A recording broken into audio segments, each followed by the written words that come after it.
వాళ్ళు నార్మల్గా అంటే నా ఫ్రెండ్స్ వచ్చిర్రు. ఆ నార్మల్గా 10 అయినా లేవడు, పందులెక్కనే అంటాడు. ఆ రోజు 8 అవుతుంది, పొద్దున్నే లేచిండు. లేచినోడు చక్కగా ఉండాలా? ఆహా, తొడల కాడికి చెడ్డీలు, జబ్బల మణి లేచి నా దోస్తుల ముందు ఎక్సర్సైజ్లు. ఇది చూసినావా అబ్బా, నా కొడుకు చూసినావా, కండలు మొత్తం కొండలు లెక్కున్నాయని మెచ్చుకుంటుంది. నేను జస్ట్ కూర్చుంటేనే ఆ నుంచి నడు దొబ్బేసిరు, వాడినేమో మెచ్చుకుంటారు. ఇలా కథ ఎట్లుంటుందంటే, కొత్త కోడలికి బుద్ధి చెప్పి అత్త పక్కింటంతో లేచిపోయిందంట. అట్లుంటాయి ఇలా కథలు.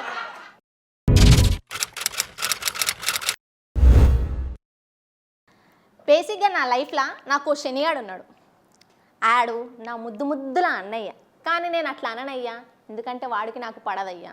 నిజంగా భయ్, ఆడికి నాకు ఒక్క క్షణంబే పడదు. ఎంత చిరాకు అంటే అంత చిరాకు వాడికి.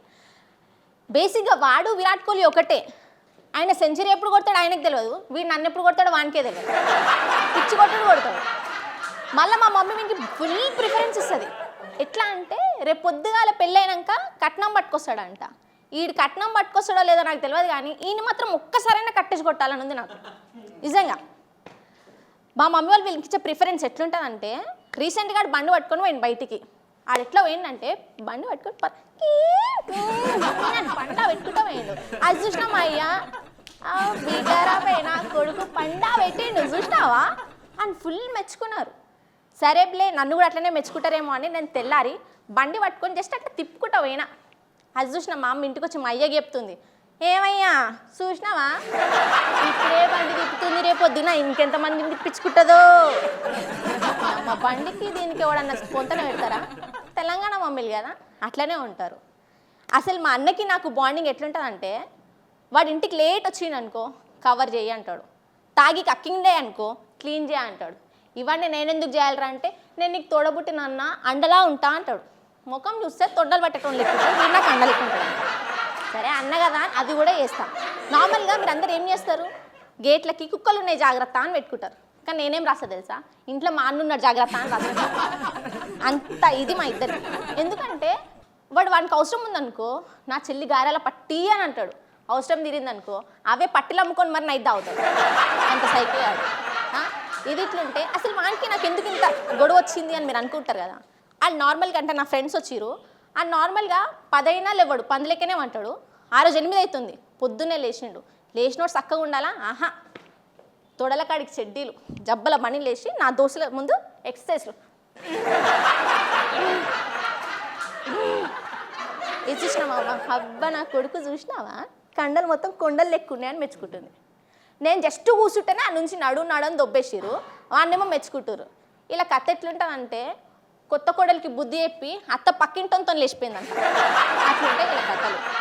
నిజంగా చెప్తున్నా, ఒక్కింట్లో అన్న చెల్లెలు కలిసి ఉంటారో లేదో నాకు తెలియదు, కానీ చెల్లి ఫ్రెండ్స్ ఇంటికి వస్తే మాత్రం అన్నగా లైన్లు కట్టి మరి లైన్లు వేస్తారు వాళ్ళకి.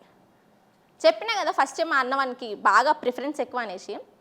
ఒకరోజు మా అన్నగాడు 10 మందిని వేసుకొని గ్యాంగ్ మొత్తం ఇట్లా తిరుగుతున్నాడు, ఇట్లా ఆడిడ తిరుగుతున్నాడు. మా అయ్య చూసి 4 దోస్తులకి చెప్తున్నాడు, అరే నా కొడుకురా వరి కిటికే వేస్తే రేపు పొద్దుగాల 100 మంది నా ఇంటి ముంగడ వాళ్తారు, అది నాకు కాందాన్ అని మెచ్చుకుంటున్నారు. సరేలే మా అన్న ఎట్టుంటే నాకేందనేసి జస్ట్ నా ఫ్రెండ్స్తో అట్లా ముగ్గురు పట్టుకుని అట్లా పోతున్నా అంతే. మా అమ్మ, ఏమయ్యా చూసినావా దండుపల్యం బ్యాచ్ బయటికి వెళ్ళింది. వాడు తిరుగుతానేమో గ్యాంగ్ లీడరు, నేను తిరుగుతానేమో దండుపల్యం బ్యాచ్. అట్లుంటుంది. మళ్ళీ ఏం చేస్తాం, లవర్ల విషయంకి వద్దాం. ఇక అమ్మో ఇదైతే పెద్ద సైకో. మా అన్నానికి వానికి లవర్ ఉందనుకో, వదినతో మాట్లాడతావా అని అడుగుతాడు. అదే నాకు లవర్ ఉన్నాడని తెలిసిందే అనుకో, కథలు పడ్డాం అనుకో ఖాళీ కొడతా. సర్లే ఎప్పుడన్నా నైట్ రైడ్ తీసుకోవరా ప్లీజ్ రా, ఇంట్లో కూర్చుంటే బోర్ కొడుతుందిరా అన్నాను అనుకో, ఆహా ఆడపిల్లవి గమ్మున ఇంట్లో కూర్చో అని శుద్ధపుస మాటలన్నీ చెప్తాడు నాకు. అదే రోజు నైట్ అలా పోరికి కాల్ చేసి మరి నైట్ రైడ్ పోతాడు. ఇప్పుడు ఏమన్నాలే అంటే ఆడపిల్ల కాదా వింతనా ఏమన్నా? ఈ అన్నగాళ్ళు నిజంగా చెప్తున్నా, వాళ్ళ లవర్లనేమో తోలు బొమ్మ లెక్క చూస్తారు, అది ఇంట్లో ఉన్న చెల్లెల్ని మాత్రం దిష్టి బొమ్మ లెక్క చూస్తారు. ఇంకా మా మమ్మీ, ఆమె ప్రిఫరెన్సే వేరు. వాడు రోజుకొకదాంతో దొరికినా ర్యాపిడో అని చెప్పగానే కవర్ మొత్తం నమ్మేస్తుంది. నా కొడుకు మంచోడే అని అంటాడు. నేను నిజంగా ర్యాపిడో వచ్చినా ఆమె నమ్మనే నమ్మదు. అరే నీ అమ్మ, మా అమ్మ అయితే ఫోన్ తీసుకొని ఓటీపీ ఇప్పించేదాకా ఇంట్లోకే రానియదు, అంత నమ్మకం నా మీద. వాడు ఎప్పుడైనా నైట్ బయటికి పోతున్నాయి అనుకో అన్నీ ఇస్తుంది, పో జాగ్రత్త ఓ బిడ్డ అని అంటది. నేను పొద్దుగాలే జస్ట్ గుడికి పోతామా అంటే గుండు వలుగుతుంది ఇంట్లో వండు అని అంటాడు. నిజంగా చెప్తున్నా, అసలు మా అన్న చెల్లెలు ఎట్లుంటారంటే చెల్లెలం శ్రీహరికోటలో రాకెట్ లాంటోళ్ళం. ఈడకెళ్ళి వేసినాం అనుకో మళ్ళీ ఈడికే వచ్చి వాళ్తాం. అదే అన్నగాళ్ళనుకో దీపావళి రాకెట్ లాంటోళ్ళు, ఈడికెళ్ళి వేరంటే ఏడ వాళ్తారు వానికే తెలియదు. అట్లుంటుంది మరి అన్న చెల్లెలతోని, అవునా కాదా భయ్? తెలంగాణ అన్న చెల్లెలు, తెలంగాణ అమ్మ నాన్నలంటే గిట్లనే ఉంటుంది. Thank you. This is me signing off విమూషా.